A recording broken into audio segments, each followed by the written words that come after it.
Magandang araw ng linggo po mga bayang karerista. Magbibigay na po tayo ng tip, giya at impormasyon para sa araw na to, December 21, 2025. Tara!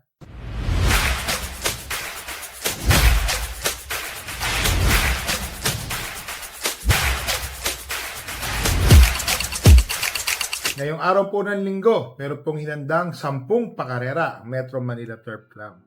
Pakita ko lang po ang ating kopya.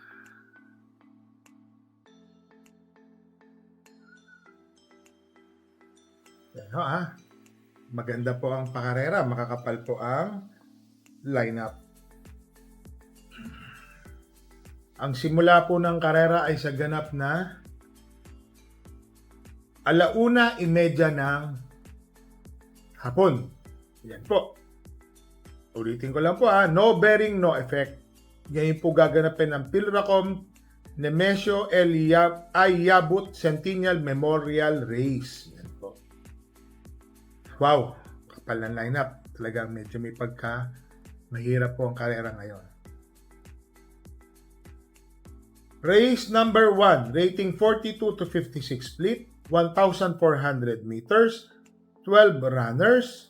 First choice, entry number 4, Marvelous Maxine. John Alvin Busi na po ang papatong. Tingin ko ho, malaki po ang panalo ni Marvelous Maxine. Lalo na ho, stakes contender po ito or campaigner. Malalakas po ang nakakalaban nito. Natataon lang po na minsan natatalo ng ibang imported. Pero ngayon po, tingin ko, maganda po ang makikitang laban nito. Second choice, entry number 8, Graceful Gift.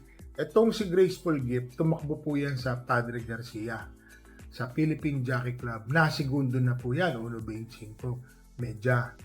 Tingin ko ho, kasi dito po talaga tumatakbo yan sa Malbar, Batangas, sa Malbar, sa Metro Manila Turf Club. Consistent po ito dati ng 127, 126 and a half. Ngayon po, balik pista siya dito. Tingin ko ho, ito po ang makakalaban. Graceful Gift, malaki po ang panalo. So dito po sa race number 1, first choice, entry number 4, Marvelous Maxine. Second choice, entry number 8, Graceful Gift. Dagdag po tayo pag may kursonada po tayong iba. Race number 2, ito na po yung Centennial Memorial Race. 1,600 meters, 5 runners. So, solohin ko na po ito. Entry number 1, Sherbet Fountain. Siya lang po ang may tiyempong 1.37 sa distansyang 1,600 meters. Tingin ko lamang na po itong kabahay na to, Sherbet Fountain. Ulitin ko lang ho. Race number 2, entry number 1, Sherbet Fountain. Sosolohin ko po yan.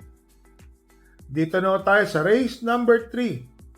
Rating 57 to 70 split, 1,400 meters, 8 runners.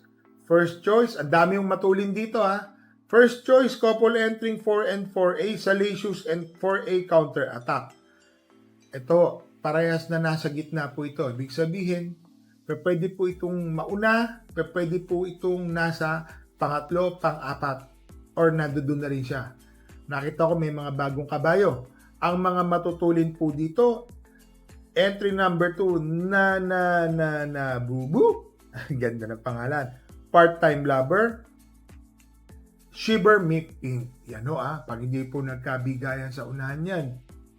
Tapos po sila dito sa aking first choice na 4 and 4A. Salacious and 4A counter attack. Second choice, entry number 7, Shiver Me Pink. Consistent po yung dalawang sunod na panalo niya. Ang inam po, natalo po ito, liyamado po siya noon kay Don Julio. Unang niya sa takbo sa pista. Tinalo po siya ni Don Julio palayo. Nakita naman natin, Don Julio is Presidential Gold Cup winner. Mainam na kabayo. Shiver Me Pink, 124 ang kanyang tinapos noon. Sumunod na takbo, ganun pa rin nag-1.24, ang galing na kabayo. Sumunod sa 1,200 meters, 1 Gs sa Malbar po yan Dito po yan. Same racetrack.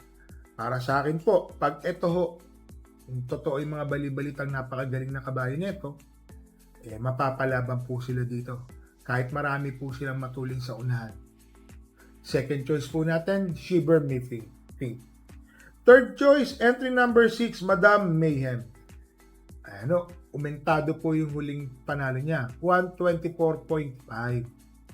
Kagaya ng sinabi ko sa inyo, dilemating kabayo po ito. Pwedeng manood to sa stayer. Mga pang-5, pang-6.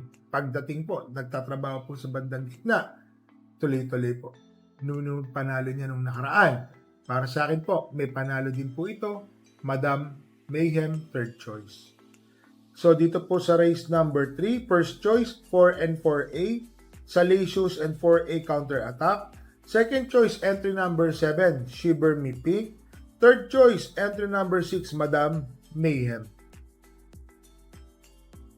Dito na tayo sa race number 4, rating 42 to 56 split, 1,400 meters, 12 runners. First choice, entry number 10, Art Seb. Segundo po nung huling takbo si Art Seb. Mukhang bumabalik na po ang buti ni Art Seb, mga bayang karerista ha. Tingin ko ho, may panalo po yan, malaki. Second choice, ito po, umentado. Entry number 12, Hot Legs. Dalawang sunod na panalo. Nung huling panalo po niya, bandera po agad siya. Wala na pong pinauna. Handriding lang po noon si Garganta, si Christopher Garganta. Napakainam na kabayo. Kondisyon. Hot Leg, second choice. Naglagay po tayo ng third choice. Entry number 5. Sabi ko na. Pasensya na ho malabo po kasi ito. Kaya tumitingin po ako dito. Ito, tinitingnan ko, wala naman nakasulat dyan. Entry number 5. Sabi ko na. Itong si sabi ko na. Nakatutok po agad to sa unahan. Kung sakasakali po, tingin ko malaki po ang panalo. Lalo na si Art Seb, dikit lang po sila nagkatalon mga nakaraan. Third choice po natin yan. Sabi ko na. Dito po sa race number 4, first choice, entry number 10, Art Seb. Second choice, entry number 12, Hot Legs. Third choice, entry number 5, sabi ko na. Dagdag po tayo kung may korsonada po tayo dito. Medyo may mahirap po itong race number 4. So dito na po tayo sa race number 5. Rating 42 to 56 split, 1,400 meters, 8 runners. First choice, entry number 5, Lance in Gray. Ito pong si Lance in Gray. 1.24 po ang kanyang ginagawa sa distansyang 1,400 meters. Malalakas din po ang kanyang nakakalaban. Tingin ko po, malaki po ang panalo nito ni Lance in Gray, imported runner. Second choice, entry number 3, Straight Shooter. Itong si Straight Shooter, mga bayang karerista, nakakadalawang sunod na panalo po yan. Mukhang komentado po yung kabayo. Consistent na 125 naman po ang kanyang tinatapos. 25 and a half. Tingin ko malaki po ang panalo ni Sharp Shooter. Naglagay po ako ng third choice. Entry number 8, Trump Peter. Bakit po? Malalakas po ang nakakalaban talaga. Mas way above po ang nakakalaban ni Trump Peter. Tingin ko si Trump Peter, batak sa laban. Consistent na 1.25 ang kanyang tinatapos. Tingin ko malaki po ang panalo ni Trump Peter. So dito po sa race number 5, first choice, entry number 5, Lance in Gray. Second choice, entry number 3, Straight Shooter. Third choice, entry number 8, Trump Peter. Dito na tayo sa race number 6, rating 42 to 56 split, 10 runners. First choice, imported na kabayo, entry number 1, para sa masa. Para sa masa, consistent po yan, 126 hanggang 127 and a half. Tingin ko malaki po ang panalo ni para sa masa. Second choice, entry number 2. Yan magaling po itong entry number 2 na to. American Paria. 125 ang pinaka-best time niya. Same distance. Nung last time po, nasa bandang likuran. Matuling kabayo din po ito. Ngayon, bumaba po ito ng ratings. Tingin ko, no bearing po ngayon papaalala ko sa inyo tingin ko malaki po ang panalo, the American Paria. Naglagay po ako ng third choice. Itong kabayo na to, na di ko makakalimutan. Ilang beses po akong tumama rito eh. Entry number 3, Payros Treasure. Malaking kabayo po yan sa pagkakaalala ko. Lalo na nakakatatlong takbo na siya galing sa pahinga. Tingin ko, meron na to. Magandang dihado, magandang isama po yan. Payros Treasure, third choice. So dito po sa race number 6, first choice, entry number 1 para sa masa. Second choice, entry number 2, American Paria. Third choice, entry number 3, Payros Treasure. Dito na tayo sa race number 7, rating 42 to 56 split, 1,400 meters, 10 runners. First choice, entry number 1, High Maintenance. Tumakbo po yan ng padre sa Philippine Jockey Club, 1.18 po ang kanyang tinapos. 1,300 meters. Mainam po yun. Kahit talo po siya, dayo po doon. Para sa akin, ito pong si High Maintenance, first choice ko po yan. Lalo na dito po talaga yan sa Malbar, nagpapanalo. Second choice, entry number 3, Natasha. Na tersero na po nung huling takbo yan, si Natasha. Baka sakaling siya po ang makinabang habang nagkakaroon po ng habulan sa unahan. Second choice. Third choice, ito po yung Maya Llamado. Entry number 6, Great Barrier Reef. Mainam po yung mga panalo niya, mga bayang karnista. Great Barrier Reef. Para sa akin po, nilagay ko lang po kasi siyang third choice, medyo umangat po siya ng ratings. Yung mga nakakalaban, mas malakas po ito. Kahit tumakbo po siya ng 1.27, 1.27, 1.26, para sabihin na natin ganon, nakakalaban po niya si High Maintenance, 1.25, tapos yun naman pong si Natasha, talagang magaling na kabayo, bali-balita natin, noon pa, stakes winner po yan, TC, maiden stakes winner, campaigner po ng Triple Crown, hopeful yan po. Para sa akin po, si Great Barrier Reef, may panalo rin po yan. Yamado po yan dyan, tingin ko po. So, dito po sa race number 7, first choice, entry number 1, High Maintenance. Second choice, entry number 3, Natasha. Third choice, entry number 6, Great Barrier Reef. Dito na tayo sa race number 8, 1,400 meters, rating 42 to 56 split. Puro rating 42 to 56. First choice, ano po ito 8 runners First choice, couple entering 2 and 2A, due date and 2A Lucky Mama. Napakaswerteng kwadra po. Para sa akin, Lucky Mama, isang manonood. Due date, isang nasa unahan. Nakakalamang po sila. Para sa akin po yan. So, tingin ko ho, entry number 2 and due date and 2A Lucky Mama, first choice. Second choice, entry number 1, Sing a New Song. Ito po, consistent na 125 din naman ang kanyang tinatapos. Kung sakali makapanood po ito, habang, alam niyo na, kasi gusto niya itong kabayo. Nanonood, biglang lalayo. Pag nagawa po niya yung ganon, nako po, pass your paper po sila dito. Kay Sing a New Song, tingin ko, may panalo naman po. So, dito po sa race number 8, first choice, couple entry 2 and 2A, due date and 2A Lucky Mama. Second choice, entry number 1, Sing a New Song.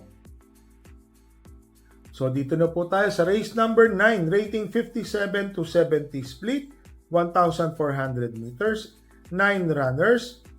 First choice, couple entering 8 and 8A, Speed Runner and 8A Charge the Castle. Huling panalo po ni Charge the Castle, 124 po ang kanyang tinapos sa same distance. Tingin ko ho, malaki po ang panalo ni Charge the Castle. Meron pa siyang isang imported na speedrunner nakita lang natin, 1.13 sa 1-2. Pero tingin ko mabuti din po ito. Second choice, entry number 2, Euroclidon. Kaya po siya ginawang second choice. Bumabalik po ito mga bayang karerista Bumabalik po itong kabayo na to. Tingin ko ho, may panalo rin po ito kung sakali magkaroon po ng habulan sa unahan. So, dito po sa race number 9, first choice, couple entering 8 and 8A, Speedrunner and 8A Charge the Castle. Second choice, entry number 2, Euroclidon. So, dito na po tayo sa race number 10, 1,400 meters, rating 17 to 41 split, 12 runners. Ito po, napakababa po sa laban. Entry number 8, High Octane Stakes Campaigner. May huling takbo po, 1.41 sa milya ang kanyang tinapos. Tingin ko ho, malaki po ang panalo ni High Octane. Second choice, 9 and 9A, Popoy and Basha and 9A Amor My Love. 1.27 po ang tinapos na huli ni Amor My Love. Tingin ko, may panalo po yan kahit paano. Naglagay po ako ng third choice. Entry number 11, Majestic Star, JD Calagos. Kabisado po ng bata ito. Tingin ko, kung magkakaroon po, unahan po sa parimatihan to. Maralo na ho, 12 po sila. Majestic Star para sa akin po. May panalo rin po yan. Magandang dehado. So dito po sa race number 10 may kabayo po tayo dito, Doña Chichay. Ano, sinuot ko. Nalalakasan po ako sa laban. Ako, isasama ko lang po siya sa paratingan, pati sa mga exotics. Sana makachamba. Tingin ko, chamba lang po yung kabayo ko dito. Napakalakas po nito, mga bayang karerista. Hindi ko po nakikitang magaan ang laban. Kaya hindi ko po masabi sa inyo na mananalo, may panalo. Tingin ko, chamba lang po yan. So, dito po sa race number 10, first choice, entry number 8, Horse to Beat, High Octane. Second choice, 9 and 9A, Popoy and Basha and 9A, Amor My Love. Third choice, entry number 11, Majestic Star. Entry number 7, Doña Chichay. Chamba lang po ang tingin ko dyan. So, mga bayang karerista, malapit na po ang Pasko. Magpapamigay po tayo. Yan po. Nice lang po namin. Pakita ko lang po ulit ang ating kopya. Kung di po natin kursunada ang mga rera, pwede po tayong mag-pass. Mahirap po ang lineup makapal. So, meron po tayong kabayang tatakbo ngayon. Race number 10, entry number 7, Doña Chichay. Para sa akin po, chamba lang po yan. Chamban-chamba. So, mga bayang karerista, parati po namin kayong nire-remind. Bet small, win big, bet big, lose big. Magdala po tayo ng payong at tubig na mainom. Nag-uulan po ng lately, ha? Malakas po ang ulan. So, happy racing po sa inyong lahat.